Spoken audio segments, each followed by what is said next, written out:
بسم اللہ الرحمن الرحیم۔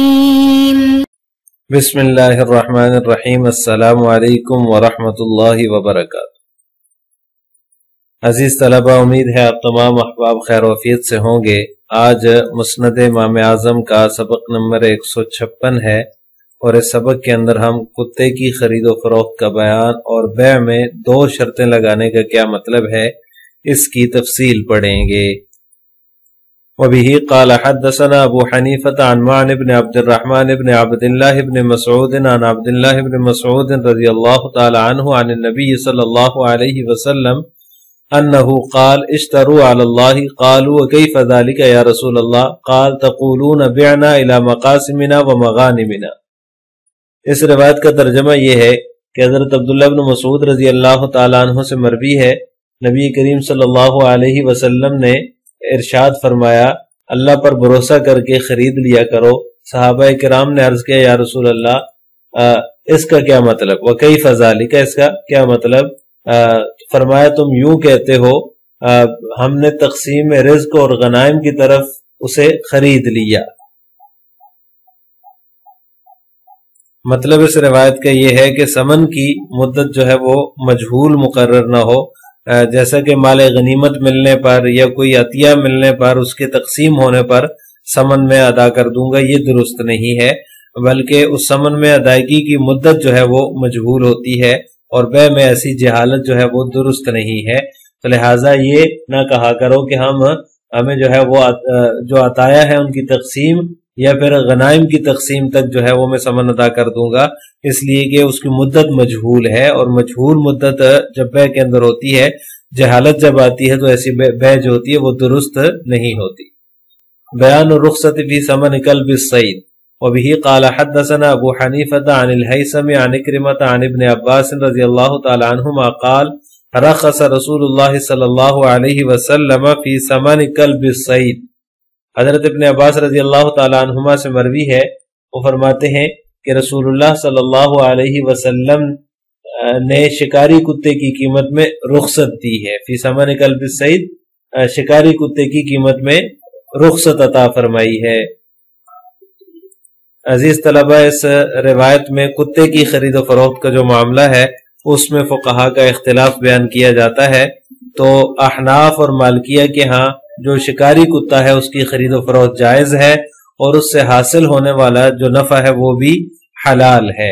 امام شافعی اور حنابلہ رحمہم اللہ تعالی کے ہاں کتے کی خرید و فروخت ناجائز ہے۔ احناف اور مالکیہ کی جو دلیل ہے وہ نہا رسول اللہ صلی اللہ علیہ وسلم عن ثمن الکلب الا کلب صید، یہ روایت ہے کہ آپ صلی اللہ علیہ وسلم نے کتے کے جو ہے وہ ثمن سے، اس کی قیمت سے منع فرمایا ہے، مگر یہ کہ شکاری کتے کی ثمن کی اجازت دی ہے، اس کی جو قیمت ہے اس میں رخصت دی ہے۔ اور اسی طرح ایک روایت میں ہے کہ آپ صلی اللہ علیہ وسلم نے کتے کو مارنے پر ضمان کا فیصلہ فرمایا، یعنی کہ جس نے کتے کو مارا تھا اس کے مالک کو ضمان ادا کرنے کا حکم دیا۔ تو اس سے بھی پتہ چلتا ہے کہ کتے کی خرید و فروخت صرف جو ہے وہ جائز نہیں ہے، بلکہ شکاری کتے کی خرید و فروخت جائز ہے، اور اس کا جو نفع ہے وہ بھی حلال ہے۔ شوافی اور حنابلہ فرماتے ہیں کہ رسول اللہ صلی اللہ علیہ وسلم نے جو ہے وہ کتے کی قیمت سے جو ہے وہ منع فرمایا ہے، نہا عن ثمن الکلب، آپ صلی اللہ علیہ وسلم نے کلب کی، کتے کی قیمت سے منع فرمایا ہے، اس میں مطلقاً ہے، تو لہٰذا وہ فرماتے ہیں کہ کتے کی خرید و فروخت بھی جائز نہیں ہے، اور اس سے حاصل ہونے والا نفع بھی جائز نہیں ہے۔ تو اس کا جواب احناف اور مالکیہ کی طرف سے یہ دیا جاتا ہے کہ یہ جو روایت ہے جس سے آپ نے استدلال کیا، یہ کراہت تنزیہی پر محمول ہے، کہ کتے کی قیمت سے جو ہے وہ نفع حاصل کرنا، اس کی قیمت حاصل کرنا، یہ کراہت تنزیہی ہے، ناپسندیدہ عمل ہے۔ بیان نہی عن الصفقتین فی بیع۔ وبه قال حدثنا ابو حنیفة عن ابی یعفور عمن حدثه عن عبد الله بن عمر رضی اللہ تعالی عنہما عن النبی صلی اللہ علیہ وسلم بعث عتاب بن اسید الى اہل مکہ فقال انہہم عن شرطین فی بیع۔ وعن بیع وسلف وعن ربح ما لم یضمن وعن بیع ما لم یقبض۔ اس کا ترجمہ یہ ہے کہ حضرت عبداللہ ابن عمر رضی اللہ تعالیٰ عنہما سے روایت ہے کہ رسول اللہ صلی اللہ علیہ وسلم نے عطا بن اسید یا اسید رضی اللہ تعالیٰ عنہ کو اہل مکہ کی طرف یہ پیغام دے کر بھیجا، فرمایا کہ ان کو منع کرو بیع میں دو شرطوں سے، اور بیع سے اور قرض سے، وعن ربح ما لم یضمن اور غیر مضمون چیز کا نفع اٹھانے سے، اور غیر مقبوض چیز کو فروخت کرنے سے۔ عزیز طلبہ، اس روایت کے اندر بیع میں دو شرطوں کا بیان ہے کہ بیع میں دو شرطیں لگانے سے آپ صلی اللہ علیہ وسلم نے منع فرمایا۔ تو اس کا مطلب کیا ہے بیع میں دو شرطیں لگانے کا؟ تو اس کا مطلب یہ ہے کہ بیچتے ہوئے دکاندار یہ شرط لگاتا ہے کہ اگر نقد خریدو گے تو یہ چیز مثال کے طور پر 1000 کی ہے، اور ادھار یا قرض پر خریدو گے تو 2000 میں ملے گی، تو یہ طریقہ جو ہے وہ ناجائز ہے۔ اس سے کسی کے ذہن میں یہ سوال آ سکتا ہے کہ یہ طریقہ تو آج کل بہت عام ہے، ہر خاص و عام میں مقبول ہے، کمپنیاں جو ہے وہ اسی طریقے سے کاروبار کر رہی ہیں، تو یہ تو بہت عام طریقہ ہے۔ تو اس کا جواب یہ ہے کہ قسطوں کا کاروبار الگ چیز ہے، اور بیع میں دو شرطیں لگانا یہ الگ چیز ہے۔ قسطوں کا کاروبار جو ہے وہ جائز ہے، اور بیع میں دو شرطیں لگانا یہ ناجائز ہے۔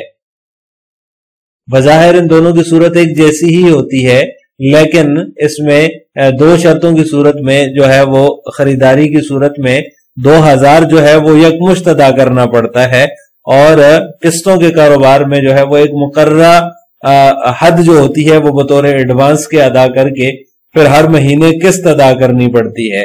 تو لہٰذا ان دونوں میں یہ فرق ہے۔ بظاہر اس کی صورت ایک جیسی ہی ہے، لیکن دو شرطوں والی صورت میں خریدار جو ہے وہ یکمشت ادائیگی کرتا ہے، اور قسطوں والے کاروبار میں ہر مہینے اس کی ادائیگی ہوتی ہے۔ تو یہ اس میں اور قسطوں والے کاروبار میں فرق ہے۔ جو عام ہے وہ قسطوں کا کاروبار ہے، اس کو ناجائز شریعت نے نہیں کہا۔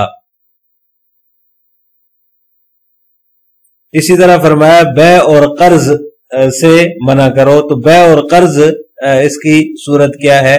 تو اس کی صورت یہ ہے کہ کوئی آدمی یہ کہے کہ میں تمہیں غلام 10,000 میں فروخت کرتا ہوں، تم مجھے 15,000 قرض دو گے۔ یہ شرط لگا دے کہ میں غلام تو تمہیں بیچوں گا جس کی قیمت 10,000 ہے، لیکن تم مجھے 15,000 روپے قرض دو گے تب بیچوں گا۔ یہ بھی ناجائز ہے۔ ہاں، معاملہ ہو جانے کے بعد مدعی جو ہے وہ اپنا مدعا بیان کرے اور اس کی مراد پوری ہو جائے، اس کو قرض بھی مل جائے، تو اس میں کوئی حرج نہیں ہے۔ بیع کے اندر یہ شرط لگانا کہ میں بیچوں گا ہی اس شرط پر کہ مجھے جو ہے وہ آپ قرض دو گے، تو یہ چیز ٹھیک نہیں ہے۔ اسی طرح جو ہے وہ بیع ما لم یقبض کا ذکر ہوا آخر میں اس روایت میں۔ تو بیع قبل القبض کے حوالے سے پہلے تفصیل گزر چکی ہے۔ کسی ایسی چیز کی بیع کرنا جس کے اوپر قبضہ ہی نہیں ہے، تو اس کا بندہ مالک ہی نہیں بنتا، تو اس کو آگے فروخت نہیں کر سکتا۔ لیکن ایک چیز اور بیان ہوئی حدیث میں، عن ربح ما لم یضمن، ایسی چیز کا نفع اٹھانے سے منع کرو جو غیر مضمون ہو۔ تو اس کا مطلب یہ ہے کہ نفع ہمیشہ زمان کا معاوضہ ہوتا ہے۔ کسی بھی چیز سے فائدہ اٹھانا اس وقت جائز ہوتا ہے جب آدمی اس چیز کی ذمہ داری لے رہا ہو، یا جب آدمی نے اس کی ذمہ داری لی ہے۔ جب ذمہ داری لی تو پھر اس سے وہ جو ہے وہ نفع اٹھا سکتا ہے، کیونکہ زمان معاوضے کا ہوتا ہے، نفع ہمیشہ زمان کے معاوضے کا ہوتا ہے۔ اس کے بغیر جو ہے ذمہ داری نہیں لی تو پھر نفع اس کو کس چیز کے بدلے میں مل رہا ہے؟ بغیر کسی چیز کی ذمہ داری لیے اس کا نفع لینا جائز نہیں ہے۔ اگر بائع سمن پر قبضہ کر لے تو سمن اس کی زمان میں آ گیا، اب اس کے بعد اس کی مرضی، اس کو جہاں مرضی خرچ کرے، جہاں مرضی اس سے آگے بے کرے، اس سے وہ فائدہ اٹھا سکتا ہے۔ ربح ما لم یضمن کا یہ مطلب ہے۔ لہٰذا آج کے سبق کا خلاصہ یہ ہوا کہ ہم نے آج کے سبق میں کتے کی خرید و فروخت اور بیع میں دو شرطیں لگانے کے بارے میں، اور اسی طرح اس حدیث میں دیگر جو احکامات ہیں، ربح ما لم یضمن ہے، بے قبل القبض ہے، بے اور سلف ہے یعنی بے اور قرض کی صورت، ان سب کی تفصیل پڑی ہے۔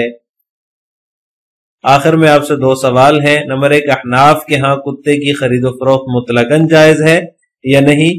نمبر 2، ربح ما لم یضمن کا کیا مطلب ہے؟